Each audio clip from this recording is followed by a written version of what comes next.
ഇന്ന് രാത്രിയിൽ വെളിപ്പാട് പുസ്തകം 19-ാം അധ്യായം അതിൻ്റെ 16-ാമത്തെ വാക്യത്തിലേക്ക് വരാനാണ് ആഗ്രഹിക്കുന്നത്. വെളിപ്പാട് പുസ്തകം 19-ാം അധ്യായം അതിൻ്റെ 16-ാമത്തെ വാക്യം. രാജാതി രാജാവും കർത്താതി കർത്താവും എന്ന നാമം അവന്റെ ഉടുപ്പിന്മേലും തുടമേലും എഴുതിയിരിക്കുന്നു. Praise the Lord. നമ്മുടെ കഴിഞ്ഞ രാത്രി നാം ചിന്തിച്ചു, ഇത് ഹർമഗദോൻ യുദ്ധത്തിൻ്റെ ഒരാരംഭമായിട്ടാണ് ഈ കാര്യം. ആ യുദ്ധത്തെക്കുറിച്ചാണ് എഴുതിയിരിക്കുന്നത്. പലയിടത്തിലും യെഹെസ്കേൽ പ്രവാചകൻ്റെ പുസ്തകത്തിലും മറ്റും പലയിടത്തും ഈ കാര്യം എഴുതിയിട്ടുണ്ടെങ്കിലും ഈ കാര്യം വെളിപ്പാട് പുസ്തകത്തിൽ ആ കാര്യം യോഹന്നാന് വെളിപ്പെടാൻ ഇടയായിത്തീർന്നു. അതുകൊണ്ടാണ് ദൈവത്തിൻ്റെ വചനം നമ്മൾ അന്വേഷിച്ച് മനസ്സിലാക്കിയാലേ ഈ കാര്യങ്ങൾ എവിടെല്ലാമാണെന്ന് അറിയാൻ പറ്റുള്ളൂ. നമ്മുടെ കർത്താവ് രാജാതി രാജാവാണ്. അവൻ യഹൂദന്മാരുടെ രാജാവായി പിറന്നവനാണ്. ഹല്ലേലൂയ. ഇസ്രായേൽ മക്കൾ കർത്താവിനെ ഉപേക്ഷിക്കാൻ കാരണം അവരുടെ ചിന്തയിലുള്ളൊരു മശിഹ അല്ല വന്നത്. അതുകൊണ്ടാണ് അവരെ ക്രൂശിച്ചത്. അവരുടെ ചിന്തയിലുള്ള മശിഹ എന്ന് പറയുമ്പോൾ അവരുടെ ഒരു വിടുതൽ വലിയൊരു സൈന്യാധിപൻ അല്ലെ രാജാവായിട്ട് വരുമെന്നാണ് അവർ ചിന്തിച്ചത്. പക്ഷേ പ്രവാചക പുസ്തകങ്ങളിൽ എഴുതിയിരിക്കുന്ന കാര്യമൊന്നും അവർക്ക് മനസ്സിലായില്ല. യേശുവിൻ്റെ ജനനം തന്നെ കിടക്കുന്ന വിദ്വാൻമാർ വന്ന് രാജകൊട്ടാരത്തിൽ വന്ന് അന്വേഷിക്കുമ്പോൾ രാജാവ് ഭയന്നു പോയി. എന്നാൽ രാജാവ് പറഞ്ഞു, നിങ്ങൾ പോയി കണ്ടിട്ട് വരിക, ഞാനും പോയി നമസ്കരിക്കേണ്ടതിന് എന്നോട് പറയണമെന്ന് പറഞ്ഞു. അപ്പോൾ അവരോട് ദൈവത്തിൻ്റെ ദൂതൻ പറഞ്ഞു, നിങ്ങൾ അതുവഴി പോകരുതെന്ന് പറഞ്ഞു. നമ്മൾ ശ്രദ്ധിക്കേണ്ട കാര്യമുണ്ട്, നിങ്ങൾ പോകരുതെന്ന് പറയുവാൻ ഇടയായിത്തീർന്നു. കാരണം രാജകൊട്ടാരത്തിലാണ് ജനിക്കേണ്ടതെന്നാണ് ഈ വിദ്വാൻമാരുടെയും ചിന്ത വന്നത്. കാരണം ജ്ഞാനികളെ ലജ്ജിപ്പിപ്പാൻ ദൈവമായ കർത്താവ് ഭോഷത്വമായത് തിരഞ്ഞെടുത്തു എന്നാണ് തിരുവചനം പറയുന്നത്. അപ്പോൾ കർത്താവ് രാജാതി രാജാവാണേലും മനുഷ്യനെ രക്ഷിപ്പാൻ ഭോഷത്വമായ കാര്യം തിരഞ്ഞെടുപ്പാനിടയായി. കഴിഞ്ഞ രാത്രിയിൽ ഞാൻ ഓർപ്പിച്ചു, പൗലോസ്ലീഹ പറയുകയാണ്, അവൻ ദരിദ്രനായി തീർന്ന കൃപ നമ്മളെ അനേകരെ സമ്പന്നനാക്കുവാൻ. ഹല്ലേലൂയ. നമ്മുടെ സമ്പത്തെന്ന് പറയുന്നത് പണമാണെന്ന് നമ്മൾ ചിന്തിക്കരുത്. സന്തോഷവും സമാധാനവും അപ്പനും അമ്മയും മക്കളും എല്ലാം ഐക്യതയോടെ നിന്ന് നമ്മൾ ഒരു കാര്യം ചെയ്താൽ അതിനേക്കാളിൽ വലിയൊരു അനുഗ്രഹമില്ല. അനേക ആളുകളുടെ കുടുംബങ്ങളിൽ സമ്പത്തുണ്ട്, പക്ഷേ സമാധാനമില്ല. അവിടെ സമ്പത്തുണ്ടെന്ന് പറഞ്ഞിട്ട് കാര്യം എന്നാ? പല ഉന്നതന്മാരെയും ഞങ്ങൾക്കറിയാവുന്നവരുണ്ട്, സമ്പത്തുണ്ട് പക്ഷേ സമാധാനമില്ല. അപ്പോൾ നമ്മുടെ കർത്താവ് മത്തായിയുടെ സുവിശേഷം 2-ാം അധ്യായം 2-ാമത്തെ വാക്യം ഒന്ന് വായിക്കാം. യഹൂദന്മാരുടെ രാജാവായി പിറന്നവരുടെ ഞങ്ങൾ അവന്റെ നക്ഷത്രം കിഴക്ക് കണ്ട്. ഇവിടെ കണ്ടോ, യഹൂദന്മാരുടെ രാജാവായി പിറന്നവൻ എവിടെ? വിദ്വാൻമാർ വന്ന് ചോദിക്കുക. കാരണം വിദ്വാൻമാർക്ക് മനസ്സിലായ ഒരു കാര്യമുണ്ട്, അവൻ രാജാവാണ്, യഹൂദന്മാരുടെ രാജാവാണ്. നമുക്കറിയാം, ഭൂമിയുടെ അധികാരം പിടിച്ചെടുക്കാൻ സ്വർഗീയ പിതാവ് അയച്ച അധികാരിയാണ് നമ്മുടെ കർത്താവ്. ഹല്ലേലൂയ. ഈ കർത്താവിനെ കുറിച്ച് ആവർത്തന പുസ്തകം 10-ാം അധ്യായം 17-ാമത്തെ വാക്യത്തിൽ നിങ്ങളുടെ ദൈവമായ യഹോവ ദൈവാദി ദൈവവും കർത്താദി കർത്താവും. നമ്മുടെ കർത്താവിനെ കുറിച്ച് ആവർത്തന പുസ്തകത്തിൽ വചനം പറയുമ്പോൾ അങ്ങനെയാണ് എഴുതിയിരിക്കുന്നത്, നിങ്ങളുടെ ദൈവമായ യഹോവ ദേവാദി ദൈവവും കർത്താദി കർത്താവുമായി വല്ലഭനും ഭയങ്കരനുമായ മഹാദൈവമല്ലോ. നമ്മുടെ കർത്താവിനെ കുറിച്ച് പറയുക, അവൻ വല്ലഭനും ഭയങ്കരനുമായ കർത്താവാണ്. ഹല്ലേലൂയ. പക്ഷെ അന്ന് കർത്താവ് താഴ്മയും വിനയമുള്ളവനായി കഴുതപ്പുറത്ത് വന്നു. ഹല്ലേലൂയ. ഇനിയും കർത്താവ് വരുന്നത് ഇങ്ങനെയല്ല. ഇപ്പം ഈ പുച്ഛിക്കുന്ന ആളുകളെയും എല്ലാം കഴിഞ്ഞ ദിവസം ഒരുത്തം പറയുന്നത് കേട്ട്, കർത്താവ് ജനിച്ചേ ഉള്ളൂ എന്നുള്ളതിന് ചരിത്രത്തിൻ്റെ തെളിവില്ലെന്ന്. ഒന്ന് ആലോചിച്ച് നോക്കിക്കേ. സത്യത്തിൽ ഹിന്ദുവിൻ്റെ RSSൻ്റെതായ മെയിൻ ഒരാളാണ് രാജീവ് എന്ന് പറയുന്ന ആ മനുഷ്യൻ. അവൻ തർക്കിക്കുന്ന ഒരു കാര്യമുണ്ട്, അവൻ തർക്കിക്കുക മറ്റവരോട്. യേശു ചരിത്ര പുരുഷനാണ്. അദ്ദേഹത്തോട് ചോദിച്ചൊരു ചോദ്യമുണ്ട്, അലക്സാണ്ടറിനെ വിശ്വസിക്കുന്നുണ്ടോ? അലക്സാണ്ടർ യേശു ക്രിസ്തുവിന് മുമ്പ് ഏകദേശം 350 വർഷം മുമ്പ് ജീവിച്ചതാണ്. സോക്രട്ടീസ് അവരെ വിശ്വസിക്കുന്നുണ്ടോ? അതൊക്കെ ഉണ്ട്. പക്ഷേ ഇവർ കർത്താവിനെ വിശ്വസിക്കുന്നില്ല. ഹല്ലേലൂയ. നമ്മളൊരു കാര്യം മനസ്സിലാക്കണം, ഇന്ന് നമ്മൾ ഈ ഡേറ്റ് പറയുന്നത് തന്നെ AD 2015 ഏതാണ്? ഓഗസ്റ്റ് മാസം 23-ാം തീയതി. 23 23-ാം തീയതി AD ആണിത്. അപ്പോൾ എന്ന് വെച്ചാൽ ക്രിസ്തുവിന് ശേഷം. അതിന് മുമ്പുള്ള ചരിത്രമെല്ലാം പറയുന്നത് BC ആണ്, ബിഫോർ ക്രൈസ്റ്റ്. അപ്പം തന്നെ അത് തന്നെ ഈ കാലഘട്ടം എഴുതിയേക്കുന്നത് തന്നെ ലോക ചരിത്രം മുഴുവനും ക്രിസ്തുവിന് മുമ്പും ക്രിസ്തുവിന് പിമ്പും എന്നാണ്. എന്നിട്ട് പോലും ചിലർക്ക് ക്രിസ്തുവിനെ അംഗീകരിപ്പാനോ വിശ്വസിപ്പാനോ എന്ത് ചെയ്യുന്നില്ല, കഴിയുന്നില്ല. ഞാനിത് പറഞ്ഞത് നമ്മൾ ഇങ്ങനെ മുട്ടാത്തർക്കം ചോദിക്കുന്ന ആളുകളോട് നമ്മൾ പറയുവാൻ കഴിയണം. യെശയ്യാവ് 9-ന്റെ 7 പറയുകയാണ്. യെശയ്യാവ് 9-ന്റെ 7 അവന്റെ ആധിപത്യത്തിന്റെ വർധന. നമ്മുടെ കർത്താവിൻ്റെ ജനനത്തെക്കുറിച്ച് പറഞ്ഞിട്ട് പറയുക, അവൻ്റെ ആധിപത്യം, സകലത്തെയും നിയന്ത്രിക്കുന്നവൻ നമ്മുടെ കർത്താവാണ്. ഈ പ്രപഞ്ചത്തെ നിയന്ത്രിക്കുന്നവൻ നമ്മുടെ കർത്താവാണ്. ഈ കാര്യങ്ങളെല്ലാം നിയന്ത്രിക്കുന്നത് നമ്മുടെ കർത്താവാണ്. ഹല്ലേലൂയ. ഇത് എഴുതാൻ ഇത് ഈ അളവുകൾ എഴുതാൻ ബുദ്ധിമുട്ടുള്ളത് കൊണ്ട് അപ്പോൾ ഇങ്ങനെ നമ്പർ പറഞ്ഞാണ് എഴുതുന്നത്. മില്യൺ എന്ന് പറഞ്ഞ് എഴുതാറുണ്ട്. നിങ്ങൾ ശ്രദ്ധിക്കണേ, മില്യൺ എന്ന് പറഞ്ഞാൽ 10 ലക്ഷമാണ് കേട്ടോ. ബില്യൺ എന്ന് പറഞ്ഞു കഴിഞ്ഞാൽ 100 കോടിയാണ്. അപ്പോൾ ഇത്ര $1 ബില്യൺ എന്ന് നമ്മൾ കേട്ട് കഴിഞ്ഞാൽ നമ്മുടെ മനസ്സിലേക്കൊന്ന് വരണം.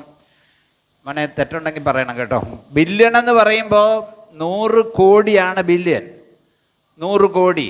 ഇനി ട്രില്യൺ എന്ന് പറയുമ്പോൾ പ്രകാശവർഷത്തെക്കുറിച്ചൊക്കെ പറയുന്ന, അതിനെക്കുറിച്ച് ഞാനൊന്ന് സെർച്ച് ചെയ്ത് നോക്കിയപ്പോൾ 1,00,000 കോടി എന്ന് ആദ്യം എനിക്ക് കിട്ടിയ റിസൾട്ട്. പിന്നെ ഞാൻ ശരിക്കൊന്ന് അന്വേഷിച്ചാൽ പറഞ്ഞു 10 ലക്ഷം കോടിക്കാണ് ട്രില്യൺ എന്ന് പറയുന്നത്. പിള്ളേരെല്ലാം ശ്രദ്ധിക്കണേ. അപ്പോൾ ഈ വലിയ വലിയ എമൗണ്ടുകൾ പറയുമ്പോൾ ഇങ്ങനെ പൂജ ഇട്ടിടാൻ പറ്റുകയില്ല. അപ്പോൾ അതിന് എമൗണ്ട് എഴുതി വെച്ച് 10 എഴുതി വെച്ച് അതിൻ്റെ മുകളിൽ 12 മുകളിൽ എഴുതും 12 എന്ന് വെച്ചാൽ അതിൻ്റെ ശേഷം 12 പൂജ്യം കൂടെ ഉണ്ടെന്ന്. അതിനെ ട്രില്യൺ എന്ന് പറയും. പ്രിയമുള്ളവരെ ശ്രദ്ധിക്കണമേ, നമ്മൾ ഈ പ്രപഞ്ചത്തെക്കുറിച്ച് പറയുമ്പോൾ ട്രില്യനൊക്കെ ഇയേഴ്സാണ്, പ്രകാശവർഷമാണ് വേണ്ടിയത് ഈ രശ്മികൾ വരാൻ. അപ്പോൾ നമ്മുടെ ബുദ്ധിക്ക് ഇതൊന്നും അങ്ങോട്ട് എത്തത്തില്ല. ഈ പ്രപഞ്ചത്തെക്കുറിച്ചും അവൻ്റെ സൃഷ്ടിയെക്കുറിച്ചും അവൻ്റെ പരിപാടിയെക്കുറിച്ചും. അതുകൊണ്ടാണ് ഇതൊക്കെ ചിന്തിക്കുമ്പോൾ നമുക്ക് ദൈവഭയം ഒത്തിരി ഉണ്ടാകണം. കാരണം ഈ പ്രപഞ്ചത്തെ നമ്മൾ നോക്കുമ്പോൾ തന്നെ ദൈവത്തിൻ്റെ കൈവേലയായത്. അപ്പോൾ അവൻ്റെ ശക്തി എത്ര വലുതാണ്. സ്തോത്രം, ഹല്ലേലൂയ. നമ്മൾ അതുകൊണ്ടാണ് ദൈവത്തെ ആർക്കും ഒരു നാളും ഈ ജഡത്തിലിരുന്നുകൊണ്ട് കാണാൻ എന്ത് ചെയ്യത്തില്ല. അവൻ അടുത്തുകൂടാത്ത വെളിച്ചത്തിൽ വസിക്കുന്നവനാണ്. ഇനിയും അതുകൊണ്ടാണ് ഈ കൂടാരമായ ഭൗമഭവനം അടിഞ്ഞു പോയാൽ മാത്രമേ നമുക്ക് ആ ശരീരത്തിലെ എന്ത് ചെയ്യാൻ പറ്റത്തുള്ളൂ, കർത്താവിനെ കാണുവാൻ കഴിയത്തുള്ളൂ. സ്തോത്രം. കാരണം അത്ര വലിയവനാണ് കർത്താവ്. സ്തോത്രം. അവന്റെ ആധിപത്യത്തിന്റെ വർധനയ്ക്കും സമാധാനത്തിനും അവസാനമുണ്ടാകുകയില്ല. ദാവീദിന്റെ സിംഹാസനത്തിലും അവന്റെ രാജത്വത്തിലും ഇന്നു മുതൽ എന്നേക്കും അവൻ കർത്താവ് സഹസ്രാബ്ദ വാഴ്ചയില് ഇവിടെ വാഴുമ്പോൾ, യെരൂശലേം തലസ്ഥാനമാക്കി വാഴുക എന്ന് പറയുമ്പോൾ അത് നമ്മൾ അറിയേണ്ട കാര്യമുണ്ട്. അത് ദാവീദിൻ്റെ സിംഹാസനം എന്ന് പറഞ്ഞ ഒരു ഒഫീഷ്യലായിട്ടുള്ള രീതിയിലാണ് അങ്ങനെ കൊടുത്തിരിക്കുന്നത്. സ്തോത്രം, ഹല്ലേലൂയ. നമ്മുടെ കർത്താവ് മത്തായിയുടെ സുവിശേഷം 24-ാം അധ്യായം 27 മുതലുള്ള വാക്യങ്ങളിൽ കർത്താവ് പറഞ്ഞ കാര്യം നമുക്ക് നോക്കാം. മിന്നൽ കിഴക്ക് നിന്ന് പുറപ്പെട്ട് പടിഞ്ഞാറോളം വിളങ്ങും പോലെ മനുഷ്യപുത്രന്റെ വരവാകും. മിന്നൽ കിഴക്ക് നിന്ന് പുറപ്പെട്ട്. ഹല്ലേലൂയ. ഈ ആളുകൾ കിഴക്കോട്ട് തിരിഞ്ഞ് പ്രാർത്ഥിക്കാനുണ്ടായ ഒരു കാരണം ഇതാണെന്ന് എനിക്ക് തോന്നുന്നത്. കാരണം കിഴക്ക് നിന്നല്ലേ വരുന്നതെന്നുള്ളൊരു ചിന്ത. അതുകൊണ്ടാണ് ആളുകൾ മരിച്ച് പോകുമ്പോൾ കിടത്തുന്നതൊക്കെ എന്താണെന്നറിയാവോ, കിഴക്കോട്ട് മുഖം നോക്കിയാണ് കിടത്തുന്നത്. ഹല്ലേലൂയ. നമ്മുടെ ആളുകളും ചിലപ്പോൾ ബോഡി കൊണ്ടുവരുമ്പോൾ എന്നോട് ചോദിക്കാറുണ്ട് എങ്ങനെയാണ് വെക്കേണ്ടതെന്ന്. അപ്പം ഞാൻ മറ്റുള്ളവർക്ക് ഇടർച്ച ഉണ്ടാകാതിരിക്കാൻ വേണ്ടി അങ്ങനെ അങ്ങ് വെച്ചോളാൻ പറയും. കാരണം എന്നാ ചോദിച്ചാൽ പെന്തക്കോസുകാർ കുറച്ച് പേരെ അവിടെ കാണത്തുള്ളൂ, ആ വിരലെണ്ണാനേ കാണത്തുള്ളൂ. കൂടുതലും മറ്റേ ആളുകളാണ്. നിങ്ങളില്ലെന്ന് പറഞ്ഞാൽ ഞാൻ സമ്മതിക്കത്തില്ല. നമ്മൾ ചില വീടുകളിൽ ചെന്ന് നമ്മൾ പ്രസംഗിച്ചുകൊണ്ട് പ്രാർത്ഥിച്ചുകൊണ്ടിരിക്കുക ഒരച്ഛൻ കയറി വരുവാണെങ്കിൽ ഉടൻ തന്നെ എല്ലാവരും എഴുന്നേക്കും. അച്ഛൻ ചൊല്ലുന്ന പ്രാർത്ഥന എല്ലാവരും എഴുന്നേറ്റ് നിന്ന് പ്രാർത്ഥിക്കും.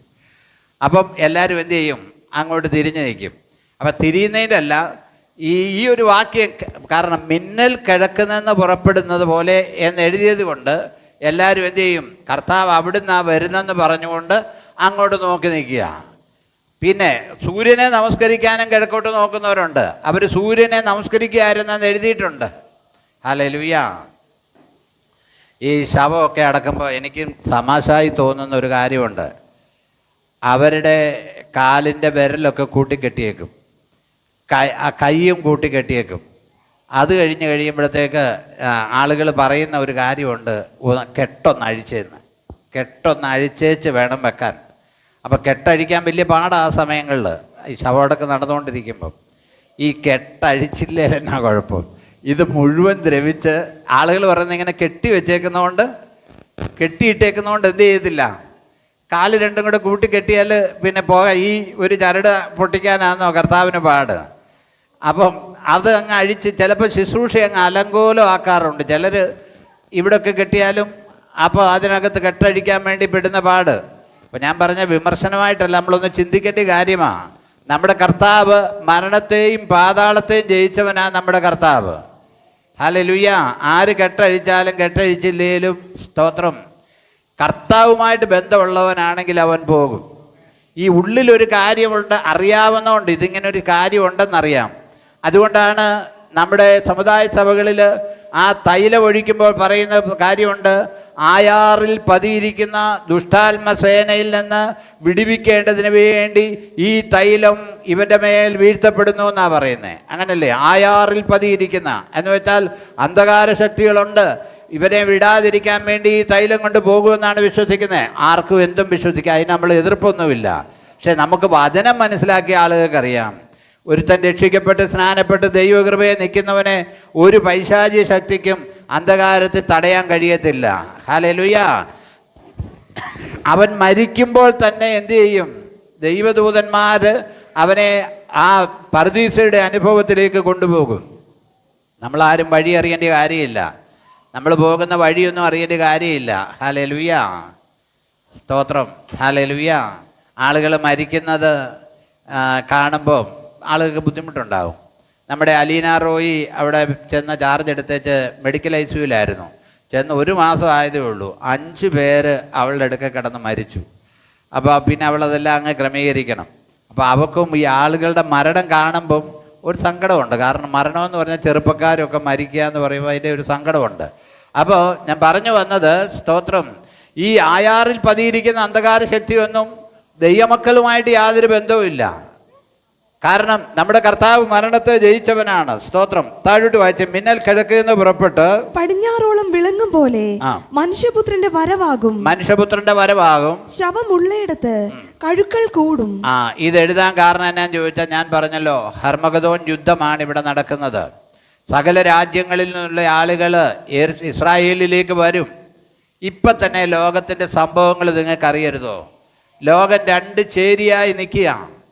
2 ചേരിയായി എന്ന് വെച്ചാൽ, ഇപ്പം അമേരിക്ക ഇന്ത്യക്ക് ഇങ്ങനെ വ്യാപാര കരാർ ചുങ്കം ഏർപ്പെടുത്തിയുകൊണ്ട് ബ്രസീലും ഇന്ത്യയും റഷ്യയും ചൈനയും എല്ലാം കൂടെ ചേർന്ന് വേറൊരു അതിനെതിരെ ബദലായിട്ട് ഒരു സംവിധാനം ഉണ്ടാക്കുക. 2 ചേരിയാ. ഇപ്പം തല്ലും കൊല്ലും എന്നും പറഞ്ഞാൽ എല്ലാവരും നിൽക്കുന്നത്. അപ്പം ഇപ്പം അങ്ങനെ ആണെങ്കിൽ ഇനി അല്പം കൂടെ കഴിയുമ്പോൾ എന്തായിരിക്കും? ഇങ്ങനെയുള്ളൊരു അസമാധാനം വരുമ്പോഴാണ് എതിർ ക്രിസ്തു വരുന്നത്. ഞാൻ നിങ്ങൾക്ക് സമാധാനം തരാമെന്ന് പറഞ്ഞ് അവൻ ബുദ്ധിയോടെ നയതന്ത്രപരമായിട്ട് എന്ത് ചെയ്യും? അവൻ ഇടപെടും. നമ്മൾ കാര്യങ്ങൾ മനസ്സിലാക്കി പോകണം. ഇപ്പോഴത്തേക്ക് ആ റൂട്ട് കാണുമ്പോൾ, ആ ചാല് കാണുമ്പോൾ നമുക്ക് മനസ്സിലാകുന്നില്ലേ അങ്ങനെ പോകുന്നെന്ന്. അവൻ നയതന്ത്രത്തോടെ ഈ യഹൂദന്മാരെ അവർ വശത്താക്കും. ഞങ്ങൾ പള്ളി പണിത് തരാമെന്ന് പറഞ്ഞ് അവൻ നയതന്ത്രപരമായിട്ട് അവരെ എന്ത് ചെയ്യും? അവരെയും ഇത് ചെയ്യും. അവനാണ് എതിർ ക്രിസ്തുവായിട്ട് വരുന്നത്.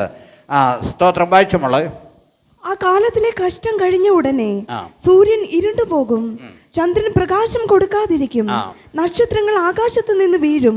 സ്തോത്രം. ആ കാലം കഴിഞ്ഞ് സംഭവിക്കാനുള്ള കാര്യം. സ്തോത്രം. ഞാൻ മുമ്പേ പറഞ്ഞല്ലോ, ചില കാര്യങ്ങൾ ഒരു വാക്ക് മാത്രമേ, കർത്താവ് ശവം ഉള്ളിടത്ത് കഴുക്കൽ കൂടുമെന്ന് ഒറ്റ വാക്കേ ഉള്ളൂ. ഇത് ഞാൻ പറഞ്ഞല്ലോ, സ്തോത്രം, ഈ അർമഗദോൻ യുദ്ധത്തിൽ സംഭവിക്കേണ്ടതാണ്. അവരുടെ ആടുകളുടെ ശവം അവിടെ വീഴും. അവരെ തിന്നാൻ വേണ്ടി പക്ഷികൾ എല്ലാം കൂട്ടം കൂടും. ശവമാണ് ഈ പക്ഷികളുടെ. ഇപ്പം കഴുകന്മാരവിടെ കൂടുന്നുണ്ടെന്നൊക്കെ പറയപ്പെടുന്നുണ്ട്. നമ്മുടെ പാഴ്സികളെന്ന് പറയുന്ന ഒരു കൂട്ടമുണ്ട് ഇന്ത്യയിൽ. ഈ പാഴ്സികളുടെ ആളുകൾ മരിച്ചു കഴിഞ്ഞാൽ അവരെ ശവം അടക്കാറില്ല. അവരെ ചെയ്യുന്ന എന്നാന്ന് ചോദിച്ചാൽ അവിടുത്തെ വലിയ പാറ ഇടുക്കുകളിലൊക്കെ കൊണ്ടുവന്ന് ഈ ബോഡി അങ്ങ് വെക്കും. വെച്ച് കഴിഞ്ഞിട്ട് അവർ ആ ശുശ്രൂഷ തീർന്ന് പോരും. അത് കഴിയുമ്പോഴത്തേക്ക് കഴുകന്മാർ വന്ന് അതെന്ത് ചെയ്യുക, കൊത്തി തിന്നുക. അവരുടെ ചിന്ത എന്നാന്ന് ചോദിച്ചാൽ അതൊരു കണക്കിന് നല്ല കാര്യമാണ്. അവൻ്റെ ചാപ്പാടെങ്കിലും കഴിഞ്ഞല്ലോ. ഇവനെ പല ജീവിച്ചിരിക്കുമ്പോൾ പോലും ഒന്നും ചെയ്യാത്തവനെ അവനെ തിന്നെങ്കിലും ആളുകൾ എന്തെങ്കിലും ഒക്കെ എന്ത് ചെയ്യണ്ടേ. അവരെ പാഴ്സികൾ അങ്ങനെ ചെയ്തുകൊണ്ടിരിക്കുന്നത്. ഇപ്പം പറയുന്നു അവിടെ കഴുകന്മാർ കുറവാണ് എന്നൊക്കെ പറയുന്ന ഒരു വാർത്ത വരുന്നുണ്ട്. ഞാൻ പറഞ്ഞത് ഹർമഗദോൻ യുദ്ധത്തിലേക്ക് വരുമ്പോഴത്തേക്ക് ശവം ഉള്ളിടത്ത് കഴുക്കൾ എന്ത് ചെയ്യും, കൂടുമെന്ന് കർത്താവ് പറഞ്ഞു. അതിനുശേഷമാണ് സ്തോത്രം ഈ അടയാളങ്ങളും എല്ലാം നടക്കാൻ പോകുന്നത്. അതിനുശേഷം ഭൂമിയിൽ നമ്മൾ ശ്രദ്ധിക്കണം. അതിനുശേഷം ഭൂമിയിൽ ഈ സമയം വെളിപ്പാട് പുസ്തകം 19:17 വന്നേ. ഒരു ദൂതൻ സൂര്യനിൽ നിൽക്കുന്നത് ഞാൻ കണ്ടു. അവൻ ആകാശമധ്യേ പറക്കുന്ന സകല പക്ഷികളോടും രാജാക്കന്മാരുടെ മാംസവും സഹസ്രാധിപന്മാരുടെ മാംസവും വീരന്മാരുടെ മാംസവും കുതിരകളുടെയും കുതിരപ്പുറത്തിരിക്കുന്നവരുടെയും മാംസവും സ്വതന്ത്രന്മാരും ദാസന്മാരും ചെറിയവരും വലിയവരുമായ എല്ലാവരുടെയും മാംസവും തിന്മാൻ മഹാദീപത്തിന്റെ അത്താഴത്തിന് വന്നുകൂടുവീൻ എന്ന് ഉറക്കെ വിളിച്ചു പറഞ്ഞു. സ്തോത്രം. യോഹന്നാൻ കേൾക്കുക ഇത്. സ്തോത്രം. എന്താ കേൾക്കുന്നത്? ഒരു ദൂതൻ സൂര്യനിൽ നിൽക്കുന്നു. നമ്മൾ വിചാരിക്കും സൂര്യനിൽ എങ്ങനെയാ ദൂതൻ നിൽക്കുന്നതെന്ന്. നമ്മുടെ വീണ്ടെടുക്കപ്പെട്ട ശരീരമായി കഴിയുമ്പോൾ നമ്മളും ദൂത തുല്യമാണ്. ആ ശരീരത്തിന് ഈ ചൂട് എന്ത് ചെയ്യല, ഏൽക്കത്തില്ല. നമ്മൾ ആത്മശരീരികളായി മാറും. ദൂതൻ സൂര്യനിൽ നിൽക്കുക എന്ന് പറയുമ്പോൾ കെട്ടുകഥയാണെന്ന് ചിലപ്പോൾ തോന്നിപ്പോരും. കാരണം ഇതിനെയെല്ലാം നിർത്തിയിരിക്കുന്ന ആരാ? ദൈവമാണ്. പ്രിയമുള്ളവർ, ഈ ദിവസം അമേരിക്കയിലെ നാസയിലെ ശാസ്ത്രജ്ഞന്മാർ കണ്ടുപിടിച്ചൊരു കാര്യമുണ്ട്. യേശു കർത്താവിനെ കുറിച്ച ദിവസം 6 മണി നേരം മുതൽ, എന്ന് വെച്ചാൽ 12 മണി മുതൽ 9 മണി നേരം 3 മണി വരെ ഇരുട്ടുണ്ടായെന്നുള്ളത് അവരവരുടെ ചരിത്രത്തിൽ അവർ കലണ്ടർ തിരിച്ചിങ്ങനെ ഓടിച്ച് കമ്പ്യൂട്ടർ വഴി അവർ മനസ്സിലായപ്പോൾ ഇരുട്ടുണ്ടായി എന്ന് പറയുക. എന്ന് വെച്ചാൽ ആളുകൾ വേദപുസ്തകം സത്യമല്ലെന്ന് പറയുമ്പോൾ ശാസ്ത്രം പോലും തെളിയിക്കുകയാണ്. 6 മണി നേരം മുതൽ 9 മണി നേരം വരെ ദേശത്തെല്ലാം ഇരുട്ടുണ്ടായി എന്ന് എഴുതിയിരിക്കുന്നത് നമ്മുടെ കർത്താവിൻ്റെ സമയത്ത് അതങ്ങനെ ഉണ്ടാകുവാൻ ഇടയായി തീർന്നു. ഇനിയും ഈ പ്രപഞ്ചത്തിന് എല്ലാം മാറ്റം വരും. സ്തോത്രം. ഇവിടെ പറയുകയാണ് എല്ലാ മൃഗങ്ങളും പക്ഷികളും അവരുടെ മാംസം തിന്നാൻ ഒരുങ്ങിയിരിക്കാൻ പറയാം. ആരുടെയാ? ഇസ്രായേലിനെതിരായി യുദ്ധം ചെയ്യാൻ കൂട്ടിവരുത്തുന്ന ആളുകളുടെ. ഇപ്പോൾ ഇസ്രായേൽ ജയിച്ച് നിൽക്കുക. പക്ഷേ ഇച്ചിലൂടെ കഴിയുമ്പോഴത്തേക്ക് കാര്യങ്ങൾ മാറും. സകല ജാതികളും അവർക്കെതിരായി തീരും. കാരണം അവർ ഒരിടത്തും വിട്ടുകൊടുക്കുകയില്ല. ഇപ്പോൾ വളരെ ദുഃഖമുണ്ട് ഗാസയിൽ നടക്കുന്നത്. നമുക്കും ദുഃഖമുണ്ട്. പട്ടിണി ഈ ഭക്ഷണത്തിന് വേണ്ടി നിൽക്കുന്ന ആളുകളുടെ നേരെ അവർ നിറയൊഴിക്കുന്നുണ്ട്. നമുക്കിതൊന്നും പറയാൻ പറ്റത്തില്ല. അവരിപ്പോൾ അത് മൊത്തം പിടിച്ചെടുക്കുമെന്നും പറഞ്ഞായിരിക്കുന്നത്. ഇനിയും ഭൂപടത്തിൽ ഇസ്രായേലിനോട് അതൊരു ഗസ ചേർക്കാൻ വേണ്ടി പോവുക. അപ്പോൾ ദുഃഖമുണ്ട്. പക്ഷെ കുറേ കഴിയുമ്പോൾ എല്ലാ ആളുകളും അവർക്കെന്താകും? എതിരായിത്തീരും. അതൊരു ദൈവിക പദ്ധതിയാണ്. അന്നേരമാണ് സ്തോത്രം കർത്താവ് അവർക്ക് വേണ്ടി അവർ പീഡിപ്പിക്കപ്പെടും. കഴിഞ്ഞ രാത്രിയിലും നമ്മളത് ചിന്തിച്ചായിരുന്നു. സക്കറിയ പ്രവാചകന്റെ പുസ്തകത്തിൽ എന്ന് പറഞ്ഞായിരുന്നു അവർ സ്ത്രീകളെ വഷളാക്കും. അതുപോലെ തന്നെ ആ 12-ാം അധ്യായം തോന്നുന്നു അവിടെ അങ്ങനെ എഴുതിയിരിക്കുകയാണ് ആ കാര്യം. അതെല്ലാം സംഭവിക്കുന്ന സമയത്താണ് കർത്താവ് രാജാതിരാജാവും കർത്താതി കർത്താവുമായി മടങ്ങി വരുന്നത്. സ്തോത്രം. ഹല്ലേലൂയ. എസെക്കിയേൽ പ്രവാചകന്റെ പുസ്തകം 39-ാം അധ്യായം അതിൻ്റെ 4-ാമത്തെ വാക്യം ഒന്ന് വായിച്ചേ. 39-ന്റെ നീയും നിന്റെ എല്ലാ പടക്കൂട്ടങ്ങളും നിന്നോട് കൂടിയുള്ള ജാതികളും ഇസ്രായേൽ പർവ്വതങ്ങളിൽ വീഴും. എസെക്കിയേൽ പ്രവാചകനെ കൂടെ ഈ കാര്യം ദൈവമായ കർത്താവ് പറയുക. നീയും അവിടെ ഗോഗ് മാഗോഗ് എന്ന് പറയുന്ന ചില രാജ്യങ്ങൾ, ആളുകൾ പറയുന്നത് മേശക്ക് തൂബൽ എന്നൊക്കെ പറയുന്നത് മോസ്കോയും അതിനോട് ചേർന്ന് കിടക്കുന്ന രാജ്യങ്ങളുമാണെന്നൊക്കെ പറയപ്പെടുന്നുണ്ട്. അപ്പോൾ ആ രാജ്യങ്ങളെല്ലാം കൂടെ കൂടി ആണ് ഇവർക്കെതിരായി വരുന്നത്. ഹല്ലേലൂയ. പ്രിയമുള്ളവരെ ശ്രദ്ധിക്കണേ, വേദപുസ്തകത്തിൽ ഇല്ലാത്ത അറിയാൻ വയ്യാത്ത ഒരു കാര്യവും ഇല്ല. മനുഷ്യൻ്റെ ചരിത്രം വേദപുസ്തകത്തിൽ കൃത്യമായിട്ട് എഴുതിയിട്ടുണ്ട്. ഹല്ലേലൂയ. ഇന്ന് ഞാൻ ഒരിടത്ത് വായിച്ചു, ഈ നോഹയുടെ മക്കളിൽ ആളുകൾ എല്ലായിടങ്ങളിലേക്കും പിരിഞ്ഞു പോയി. ആഫ്രിക്കയിലെയും ഇന്ത്യയിലേക്കും ഒക്കെ വന്നിരിക്കുന്നത് ഹാമിൻ്റെ മക്കളാണെന്നാണ് പറഞ്ഞത്. Shem, Ham, Japheth. അതിൽ ഹാമിൻ്റെ മക്കളാണെന്നാണ് അവർ വാക്യസഹിതം സായിപ്പന്മാരെഴുതിയൊരു ഇത് ഞാൻ വായിപ്പാനിടയായി. കാരണം അവർ ആ വാക്യം വെച്ചിട്ടാണ് അവർ എഴുതുന്നത്. അപ്പോൾ വേദപുസ്തകത്തിലില്ലാത്ത ഈ കാര്യങ്ങളൊന്നുമില്ല. ചരിത്രം ഇനിയും വേദപുസ്തകത്തിൽ മനുഷ്യൻ്റെ ഉൽപ്പത്തിയെക്കുറിച്ചും അവൻ്റെ അവസാനത്തെക്കുറിച്ചും അവൻ എന്തായി തീരുമെന്നുള്ളതും നമ്മുടെ മനുഷ്യൻ്റെ നിത്യതയെക്കുറിച്ചും ഉള്ള കാര്യങ്ങളെല്ലാം ഈ പുസ്തകത്തിലേ എഴുതിയിട്ടുള്ളൂ. വേറെ ഒരു പുസ്തകത്തിലും എഴുതിയിട്ടില്ല. ഹല്ലേലൂയ. മറ്റുള്ളവർ വിശ്വസിക്കുന്നത് നല്ലത് പ്രവർത്തിക്കുന്ന ആളുകൾ പുനരുത്ഥാനത്തിൽ നല്ല ജീവികളായി വരുമെന്നാണ് പറയുന്നത്. ചില ആളുകളുടെ പഠിപ്പീര് അങ്ങനെ നല്ല ജീവികളായി വരുമെന്ന്. ഹല്ലേലൂയ. നല്ല ജീവികളായി വരുമെന്ന്. ഹല്ലേലൂയ. നമ്മൾ ശ്രദ്ധിക്കണേ. സ്തോത്രം. അങ്ങനെയല്ല. നമുക്ക് വളരെ വ്യക്തമായിട്ട് അറിയാവുന്ന കാര്യമാണ്. തിരുവചനം നമ്മളെ വ്യക്തമായി ഉറപ്പിക്കുന്ന ഒരു കാര്യമാണ്. കർത്താവ് പറഞ്ഞു, ഞാൻ തന്നെ പുനരുത്ഥാനവും ജീവനുമാണ്, എന്നിൽ വിശ്വസിക്കുന്നവൻ മരിച്ചാലും ജീവിക്കുമെന്ന് കർത്താവിൻ്റെ വചനം പറയുക. അതുപോലെ തന്നെ മോശ മുൾപ്പടർപ്പ് വെച്ച് കണ്ടപ്പോൾ പറയുന്ന, ഞാൻ അബ്രഹാമിൻ്റെയും ഇസഹാക്കിൻ്റെയും യാക്കോബിൻ്റെയും ദൈവമാണെന്നാണ് പറയുന്നത്. എന്ന് വെച്ചാൽ അവൻ മരിച്ചവരുടെ ദൈവമല്ല, ജീവനുള്ളവരുടെ ദൈവമാണ്. നമുക്കറിയാമെങ്കിൽ ഒരു കാര്യം മനസ്സിലാക്കണം, നമ്മുടെ മരിച്ചുപോയ ആളുകൾ ദൈവത്തിൻ്റെ സന്നിധിയിൽ അവർ പ്രസൻറ്റാണ്. ദൈവത്തിൻ്റെ ദൃഷ്ടിയിൽ അവരും നമ്മളും ഒരുപോലെയാണ്. നമ്മളിപ്പോൾ ഇവിടെ ആയിരിക്കുന്നു, അവർ ആ ലോകത്തിലായിരിക്കുന്നു. നമ്മൾ ആ കാര്യം അറിയണം. വെളിപ്പാട് പുസ്തകം 19 വന്നാട്ട്. ഹല്ലേലൂയ. വെളിപ്പാട് 19:19. കുതിരപ്പുറത്തിരിക്കുന്നവനോടും അവന്റെ സൈന്യത്തോടും യുദ്ധം ചെയ്യുവാൻ മൃഗവും ഭൂരാജാക്കന്മാരും. ഈ മൃഗം എന്ന് പറയുന്ന എതിർ ക്രിസ്തു ആട്ടോ, ആന്റി ക്രൈസ്റ്റ്. നമ്മൾ അന്ത്യക്രിസ്തുവിന് പറയും. മൃഗവും കർത്താവിനോട് യുദ്ധം ചെയ്യാൻ. നിങ്ങളൊന്ന് ആലോചിച്ച് നോക്കി. സൃഷ്ടിതാവിനോട് യുദ്ധം ചെയ്യുവാൻ വേണ്ടി എതിർ ക്രിസ്തുവും ഭൂരാജാക്കന്മാരും എല്ലാം എന്ത് ചെയ്യുമാ? യോഹന്നാൻ വെളിപ്പാടിൽ ഇത് കാണുക കേട്ടോ. സംഭവിക്കാൻ പോകുന്ന കാര്യം യോഹന്നാൻ കാണുക. സംഭവിക്കാൻ പോകുന്ന കാര്യം ഇപ്പം സംഭവിച്ചതല്ല. യോഹന്നാനോട് എന്താ പറഞ്ഞത്? മേലിൽ സംഭവിക്കാനുള്ള കാര്യം എന്ന് വെച്ചാൽ ഇതുവരെയും സംഭവിക്കാത്ത മേലിൽ സംഭവിക്കാനുള്ള കാര്യമാണ്. യേശു കർത്താവ് രാജാതിരാജാവും അതിനു മുമ്പ് കർത്താവ് ദൈവസഭയുടെ നിന്ന് മാറ്റപ്പെടും കേട്ടോ. ഇപ്പം നമ്മൾ ഈ പറഞ്ഞുകൊണ്ടിരിക്കുന്ന കാര്യങ്ങളെല്ലാം ദൈവസഭ മാറ്റപ്പെട്ടതിന് ശേഷമുള്ള കാര്യമാണ്. അപ്പം കർത്താവിനെതിരെ ഭൂരാജാക്കന്മാരും എന്ത് ചെയ്യുക? ഒന്നിച്ചു കൂടുന്നത് ഞാൻ കണ്ടു. മൃഗത്തെയും അതിന്റെ മുമ്പാകെ താൻ ചെയ്ത അടയാളങ്ങളാൽ മനുഷ്യരെ ചതിച്ച് മൃഗത്തിന്റെ മുദ്ര ഏൽപ്പിക്കുകയും അതിന്റെ പ്രതിമയെ നമസ്കരിപ്പിക്കുകയും ചെയ്ത കള്ളപ്രവാചകനെയും പിടിച്ചുകെട്ടി ഇരുവരെയും ഗന്ധകം കത്തുന്ന തീപ്പൊയ്കയിൽ ജീവനോടെ തള്ളിക്കളഞ്ഞു. വെളിപ്പാട് 19:19 ഈ കാര്യം എഴുതിയിരിക്കുന്നത്. അതുകൊണ്ടാണ് കഴിഞ്ഞ ആഴ്ച പറഞ്ഞ വെളിപ്പാട് എടുത്ത് തീർക്കാൻ പാടാന്ന്. കാരണം പിശാചിന് ഒരിക്കലും ഇഷ്ടമല്ല അവൻ്റെ അന്ത്യവും അവൻ്റെ അനുയായികളുടെ അന്ത്യവും. നമ്മളിപ്പോൾ ഇത്രയും പേരോട് പറയുകയല്ലേ, പിന്നെ ഇതിൽ കൂടെ കേൾക്കുന്ന ആളുകളും കേൾക്കുകയല്ലേ.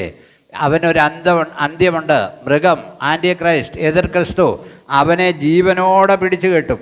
ശരിക്കും വായിച്ചാൽ അവനെ സഹായിയായി നിൽക്കുന്ന ഒരു കള്ളപ്രവാചകനുണ്ട്. കെ എബ്രഹാം സാറിൻ്റെ മഗതിയാം ബാബിലോൺ എന്നുള്ള പുസ്തകത്തിൽ അത് വ്യക്തമായിട്ട് രേഖപ്പെടുത്തിയിട്ടുണ്ട്. ഈ കള്ളപ്രവാചകൻ എന്ന് പറയുന്ന ഒരു മതമേലധ്യക്ഷനാണ്. ഹല്ലേലൂയ. മതമേലധ്യക്ഷന്മാരാരും ദൈവമല്ല കേട്ടോ.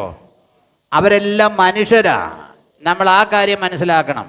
എല്ലാ മേലധ്യക്ഷന്മാരും മനുഷ്യരാണ്. വിശുദ്ധനെന്ന് പറയുന്നതിനും പരിശുദ്ധനെന്നും പറയാൻ നമ്മുടെ കർത്താവിന് മാത്രമേ പരിശുദ്ധനെന്ന് പറയാൻ കഴിയത്തുള്ളൂ.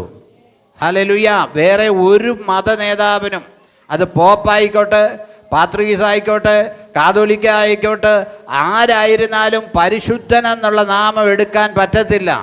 ഇനി ആർക്കെങ്കിലും അതിന് ബുദ്ധിമുട്ടുണ്ടെങ്കിൽ ഇവരോടൊന്ന് ചോദിക്കണം, നിങ്ങളെ പരിശുദ്ധനെന്ന് വിളിക്കുന്നത് ശരിയാണെന്നോ എന്ന്. അവർ പറയും എന്നെ പരിശുദ്ധനെന്ന് വിളിക്കാൻ കൊള്ളുകയല്ല. പരിശുദ്ധനെന്നുള്ള ഏക നാമം കർത്താവിന് മാത്രമേ ഉള്ളൂ.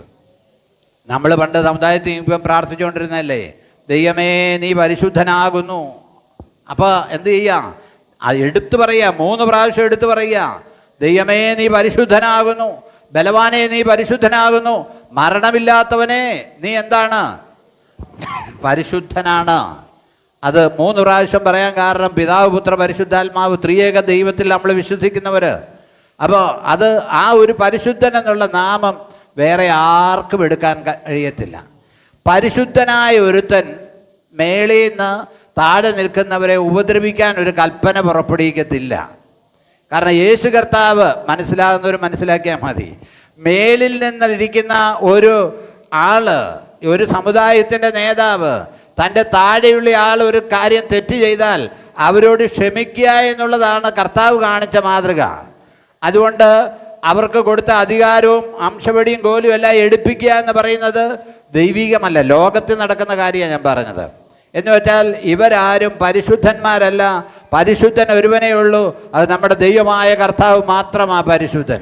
വേറെ ആരും പരിശുദ്ധരല്ല. നമുക്കതുകൊണ്ട് ഇവരെയൊക്കെ കാണുമ്പോൾ രോമാഞ്ചം കൊള്ളേണ്ട യാതൊരു കാര്യവുമില്ല.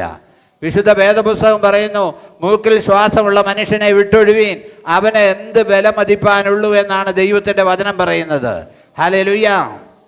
പ്രിയമുള്ളവരെ, യെരൂശലേം ദേവാലയത്തിലെ മഹാപുരോഹിതന്മാരെക്കാളിലും കർത്താവിന് ഇഷ്ടം തോന്നിയത് ആ 2 കാശിട്ട വിധവയാണ് കർത്താവിന് ഇഷ്ടം തോന്നിയത്. അവരുടെ മഹത്വമായിട്ട് കാര്യത്തെ അല്ല കർത്താവ് പ്രകീർത്തിപ്പാനിടയായത്. ഹല്ലേലൂയ. കർത്താവിനെ ക്രൂശിക്കാൻ കൽപ്പന കൊടുത്ത മഹാപുരോഹിതന്മാരും ശാസ്ത്രിമാരും അതുപോലെ തന്നെ പീലാത്തോസും ഒക്കെ നരകത്തിലേക്കല്ലേ പോകത്തുള്ളൂ. കാരണം നമ്മൾ അത് വളരെ വ്യക്തമായി നമ്മൾ പഠിച്ച, തൻ്റെ ശത്രുക്കൾ പാദപീഠമാകുവോളം അവൻ എന്ത് ചെയ്യുക? നോക്കിക്കൊണ്ടിരിക്കുക. സ്തോത്രം, ശ്രദ്ധിക്കണേ, സ്തോത്രം. ഹല്ലേലൂയ. വായിച്ചു നമ്മള്. ശേഷിച്ചവരെ കുതിരപ്പുറത്തിരിക്കുന്നവന്റെ വായിൽ നിന്ന് പുറപ്പെടുന്ന വാൾ കൊണ്ട് കൊന്നു. അവരുടെ മാംസം തിന്ന് സകല പക്ഷികൾക്കും തൃപ്തി വന്നു. അവരുടെ ഈ വരുന്ന ആളുകൾ എല്ലാവരും കൊല്ലപ്പെടും. ഞാൻ കഴിഞ്ഞ ദിവസം സെക്കറിയാ പ്രവചനത്തിൽ വായിച്ചായിരുന്നു 12-ാം അധ്യായത്തിൽ. അവർ നിൽക്കുമ്പോൾ തന്നെ അവരുടെ മാംസം എന്ത് ചെയ്യും? കണ്ണിൽ ചീഞ്ഞളിഞ്ഞു പോകും, കണ്ണ് ചീഞ്ഞളിഞ്ഞു പോകും, നാവ് ചീഞ്ഞളിഞ്ഞു പോകും. കർത്താവ് യുദ്ധം ചെയ്യാൻ കർത്താവ് കളരിപ്പയറ്റ് കാണിക്കേണ്ട കാര്യമില്ല. കർത്താവ് ഒന്ന് കൽപ്പിച്ചാൽ മതി, എല്ലാവരും കൊല്ലപ്പെടും. അവരുടെ മാംസമാണ് എന്ത് ചെയ്യുന്നത് അവിടെ? സ്തോത്രം, ഹല്ലേലൂയ. അവരുടെ മാംസമാണ് പക്ഷികളോടെല്ലാം തിന്നാൻ പറഞ്ഞത്. സ്തോത്രം. നമ്മൾ യെഹെസ്കേൽ പ്രവചനത്തിൽ പഠിക്കുമ്പോൾ തന്നെ 7 മാസം എടുക്കുമെന്നാണ് പറയുന്നത് ഇവരുടെ ശവം അടക്കി തീരാൻ.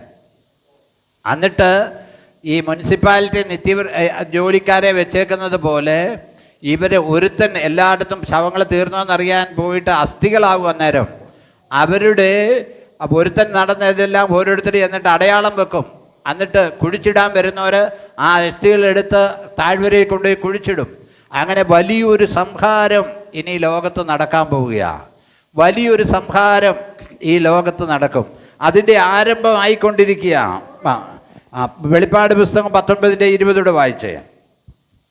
മൃഗത്തെയും അതിനു മുമ്പാകെ താൻ ചെയ്ത അടയാളങ്ങളാൽ മനുഷ്യരെ ചതിച്ച് മൃഗത്തിന്റെ മുദ്ര ഏൽപ്പിക്കുകയും അതിന്റെ പ്രതിമയെ നമസ്കരിപ്പിക്കുകയും ചെയ്ത കള്ളപ്രവാചകനെയും പിടിച്ചുകെട്ടി ഇരുവരെയും ഗന്ധകം കത്തുന്ന തീപ്പൊയ്കയിലേക്ക് തള്ളിയിടും. ഞാൻ പറഞ്ഞല്ലോ, ഏത് ക്രിസ്തുവും ഒരു മതമേലധ്യക്ഷൻ. എനിക്ക് ഇങ്ങനെ പരസ്യമായ പ്രസംഗമാകുമ്പോൾ അങ്ങനെ എടുത്തു പറയാൻ പറ്റത്തില്ല. മതമേലധ്യക്ഷനാണ്. കർത്താവിൻ്റെ കുഞ്ഞാടിൻ്റെ വേഷമാണ് അവൻ കെട്ടുന്നത്. അവരെയും ജീവനോടെ പിടിച്ച്, ഹല്ലേലൂയ, അവരീ മരിക്കുന്ന ഈ ശരീരത്തിലല്ല, അവർക്ക് കൊടുത്തിരിക്കുന്നത് ജീവനോടെ പിടിച്ച് അവരെ എന്ത് ചെയ്യും? തീപ്പൊയ്കയിൽ തള്ളിയിടുമെന്നാണ് പറയുന്നത്. അന്ത്യക്രിസ്തുവിനും കള്ളപ്രവാചകനുമുള്ള അന്ത്യം അങ്ങനെയാണ്. അവരുടെ പുക എന്നേക്കും പോകും. അവരുടെ പുഴു ചാകുകയില്ല. മറ്റുള്ളവർ തീയിലേക്ക് ഇട്ടാൽ അവരെന്ത് ചെയ്യും? മരിക്കുക ചെയ്യുന്നത്. ഇവർ മരിക്കത്തില്ല. അവരെ ജീവനോടെ പിടിച്ച് എന്ത് ചെയ്യും? തീപ്പൊയ്കയിലേക്ക് തള്ളുകയാണ്. സ്തോത്രം. 19:20 പറയുക. സ്തോത്രം. വെളിപ്പാട് പുസ്തകം 13-ാം അധ്യായം 1 മുതൽ 10 വരെ എഴുതിയിരിക്കുന്ന ആ ഭാഗമാണ്. ഈ കണ്ട ഭാഗം തന്നെയാണ് ഈ മുകളിലേക്ക് ഗന്ധകം കത്തുന്ന തീപ്പൊയ്ക നരകമാണ്. സ്തോത്രം, ഹല്ലേലൂയ. ഗന്ധകം കത്തുന്ന തീപ്പൊയ്ക 13:1 വായിക്കണ്ട, ആ ഭാഗം ഒന്നുകൂടെ എടുത്തെഴുതിയേക്കുന്നതേ ഉള്ളൂ. മത്തായിയുടെ സുവിശേഷം 25-ാം അധ്യായം 41 വാക്യം കൂടെ ഒന്ന് വായിച്ചേ. മത്തായിയുടെ സുവിശേഷം 25-ാം അധ്യായം 41 വാക്യം. പിന്നെ അവൻ ഇടത്തുള്ളവരോട്, ശപിക്കപ്പെട്ടവരെ എന്നെ വിട്ട് പിശാചിനും അവന്റെ നോക്കിക്കേ, ശപിക്കപ്പെട്ടവരെ എന്നെ വിട്ട് പിശാചിനും അവന്റെ ദൂതന്മാർക്ക് ഒരുക്കിയിരിക്കുന്ന നിത്യാഗ്നിയിലേക്ക് പോകുക. പ്രിയമുള്ളവരെ, അങ്ങനെ ഒരു അനുഭവമുണ്ട്. നിത്യാഗ്നിയുണ്ട്, നിത്യനരകമുണ്ട്. വെളിപ്പാട് 20:10 നമ്മൾ വായിച്ചിട്ടുണ്ട്. അവരെ വഞ്ചിച്ച പിശാചിനെയും കൊണ്ടുവന്ന് എന്ത് ചെയ്യും? ഈ തീപ്പൊയ്കളിലേക്ക് തള്ളും. ഹല്ലേലൂയ. വെളിപ്പാട് 21:8 വായിച്ച് നമുക്ക് അവസാനിപ്പിക്കാം. എന്നാൽ ഭീരുക്കൾ, അവിശ്വാസികൾ, അറയ്ക്കപ്പെട്ടവർ, വളരെ ശ്രദ്ധിക്കണം. ഇന്ന് കർത്താവിനെ പിൻപറ്റാൻ പേടിയും ഭയമുള്ള ആളുകൾ, സമുദായത്തെയും സംഘടനയും നോക്കി നിൽക്കുന്ന ആളുകൾ, ഇവരെല്ലാം തീപ്പൊയ്കളിലേക്കേ പോകത്തുള്ളൂ. ഹല്ലേലൂയ. 21:8 അതാണ് പറയുന്നത്. നമുക്കറിയാം, ഹാനോക്കും ഏലിയാവും മരിക്കാതെ സ്വർഗത്തിലേക്ക് പോയതുപോലെ ഇവരെ, ഈ മൃഗവും കള്ളപ്രവാചകനും മരിക്കാതെ നരകത്തിലേക്ക് അവർ വീഴും. മരിക്കാതെ അവർ വീഴും. ഹല്ലേലൂയ. ജീവനോടെ അവർ വീഴും. കർത്താവിൻ്റെ പദ്ധതി അതാണ്. അതുകൊണ്ടാണ് നമ്മൾ ഈ ദൈവവചനം ഇത് പഠിച്ച് മനസ്സിലാക്കുന്നതിൻ്റെ ഉദ്ദേശം, മറ്റുള്ളവരോട് ഈ സത്യം നമ്മളൊന്ന് പറയണം, ഈ കാര്യങ്ങളൊന്ന് പറയണം. ഇങ്ങനെ ആ സംഭവം ഇവിടെ ഇതൊന്നും നിലനിൽക്കത്തില്ല. നമ്മൾ ഈ കാണുന്ന ഈ വീടും കെട്ടിടവും ഇതൊന്നും എല്ലാം കുറേ കഴിയുമ്പോൾ ഇതൊന്നും നിലനിൽക്കത്തില്ല. നമ്മുടേതായ ഉണ്ടെന്ന് പറയുന്നത് ഒന്നും നിലനിൽക്കത്തില്ല. ഹല്ലേലൂയ. നമ്മൾ ആ കാര്യം വളരെ മനസ്സിലാക്കണം. അതിവേഗം നമ്മുടെ ജീവിതയാത്ര മുമ്പോട്ട് ഓടിക്കൊണ്ടിരിക്കുക. ഇനി എത്ര പേര്, ഒരു 10 വർഷത്തിന് ശേഷം നമ്മളിൽ എത്ര പേരുണ്ടെന്നൊന്നും നമുക്ക് പറയാൻ പറ്റത്തില്ല. അതുകൊണ്ട് നമുക്ക് ശേഷിച്ചിരിക്കുന്ന കാലം കർത്താവിനെ പ്രസാദിപ്പിച്ച് വിശ്വസ്തയോടെ ജീവിക്കാം. ഈ വചനങ്ങളാൽ ദൈവം നമ്മെ സഹായിക്കട്ടെ.